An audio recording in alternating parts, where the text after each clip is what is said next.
ആരാ പറയുന്നത്? ഈ പ്രപഞ്ചം തന്നെ സൃഷ്ടിക്കാൻ കാരണക്കാരനായ അഷ്റഫുൽ ഖൽഖ് നബി മുഹമ്മദ് മുസ്തഫ സല്ലല്ലാഹു അലൈഹി വസല്ലമ തങ്ങളാണ് വിളിച്ചിട്ട് പറയുന്നത്, ഉമറേ എനിക്ക് വേണ്ടി ദുആ ചെയ്യണേ, നിന്റെ ദുആയിൽ എന്നെ ഉൾപ്പെടുത്തണേ.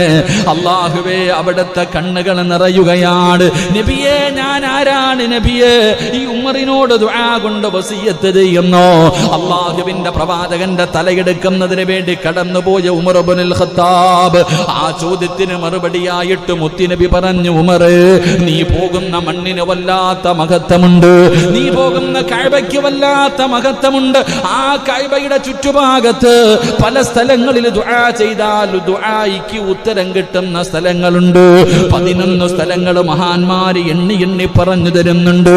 പരിശുദ്ധമായ കഅബാലയം എന്റെ പ്രിയപ്പെട്ടവരെ, ജീവിതത്തിൽ ആദ്യമായിട്ട് പരിശുദ്ധമായ കഅബാലയം കാണുമ്പോ, അള്ളാന്റെ കഅബാലയം ഉണ്ടല്ലോ, ഇന്ന് വരെ പായിപ്പാട് പള്ളിക്കകത്തിരുന്ന് നിസ്കരിക്കുമ്പോ നേരെ നിന്ന കഅബാലയം, ജീവിതത്തിൽ ഫോട്ടോയിലല്ലാതെ ഒരിക്കൽ പോലും നീ കണ്ടിട്ടില്ലാത്ത കഅബാലയമുണ്ടല്ലോ. ആ കഅബാലയം നിന്റെ ജീവിതത്തിൽ ആദ്യമായിട്ട് നിന്റെ കണ്ണുകൊണ്ട് നേരിട്ട് കാണുമ്പോ സുബ്ഹാനല്ലാഹ്, അത് മനസ്സിനും അനുഭൂതി എന്നറിയുമോ?